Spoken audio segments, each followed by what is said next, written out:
let's find out more about Bijal Patel, guys. Yes, on duty over at MIMS, where she has been for the last, what do you think, 36-something hours? Sounds about right, yeah.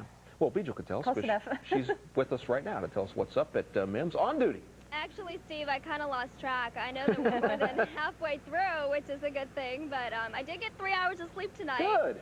Unfortunately, when I woke up, it felt like my eyes were glued shut. We know the feeling, and it took like 10 minutes for me to unglue them. So. But, you know, I feel refreshed. I feel awake, so that's a good thing. It's a new day. I thought I'd talk about training that the paramedics and EMTs go through every year. They have to take several hours of training every year to those refresher courses allow them to keep up with the new techniques and new procedures on how to treat patients. One of the more interesting classes was a pediatric advanced life support training class, and that involves how to treat children with very severe injuries.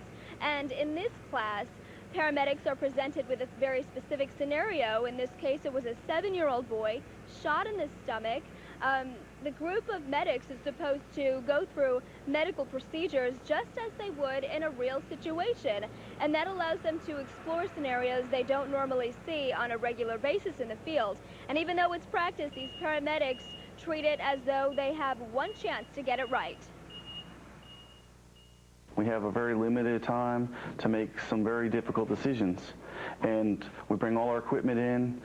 It's how you find the patient, where you find them, and you go from there. It's no second guessing, no second chances.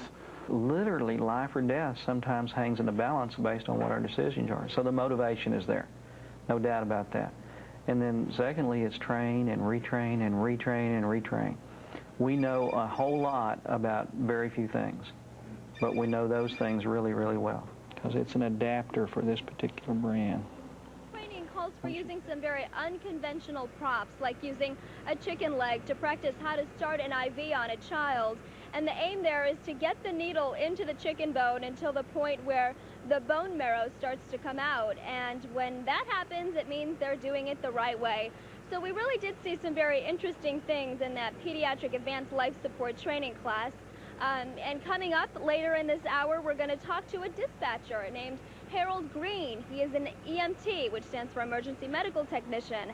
And we're going to talk about the emotional roller coaster that the dispatchers go through on a daily basis. They never know what to expect when they come to work, just as the paramedics don't know what to expect. The calls are different all the time.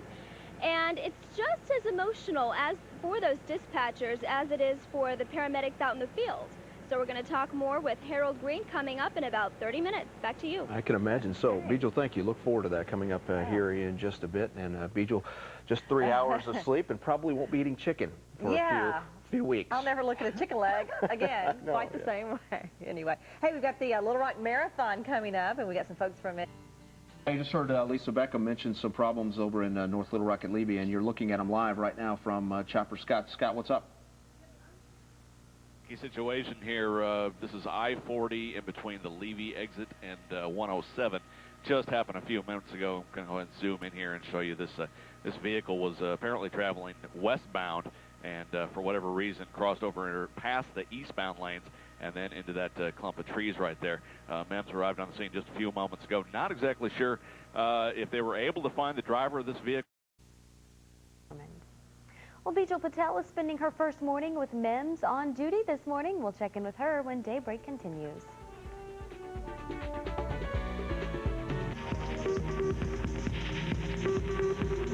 Well, if you caught the 10 o'clock news last night, you saw our own Bijal Patel begin her tour of duty over at MEMS on duty, a segment we do from time to time here at KATV, trying to spend 48 hours straight with different organizations around the state, and MEMS would be a great one. Bijal, you went in there last night. I saw you had your energy drink ready to stay up all night long when they perhaps went out on some calls. What did you find out? What happened? Well, I'll get to that in a moment, but first I want to talk about what's going on right now. It's a pretty busy 6 o'clock hour, and in the next couple of hours, about a dozen or so crews will come in and start their 12-hour shifts. You can see an ambulance leaving right now, getting ready for another day, and you can probably hear all the commotion behind me. All these ambulances are cranked up, ready to go. First, let me tell you a little bit about what we encountered last night. Our first call came in at 11 o'clock last night. A woman had fallen in her home, and that was sort of a typical medical call. Other calls involved chest pain, nausea, a child with a seizure, but it's been a pretty quiet night overall. That's one of the reasons why medics love the night shift, is because it's less chaotic, less traffic that they have to deal with. The crew we were with were Stuart Uzel, he's a paramedic, and Dana Monk, she's an EMT. They were on the 12-hour overnight shift. And last night, we really got a sense of how much these paramedics and EMTs truly love their jobs. They love what they do, and it is a very rewarding job at that. Coming up later in this hour, we will hear from Stuart and Dana about the empathy they bring to their job on a daily basis and how they deal with these patients. You know, when you're hurt and you don't know what's wrong with you, it can truly be a traumatic experience. Being put into an ambulance is sort of like a foreign world, treated by strangers.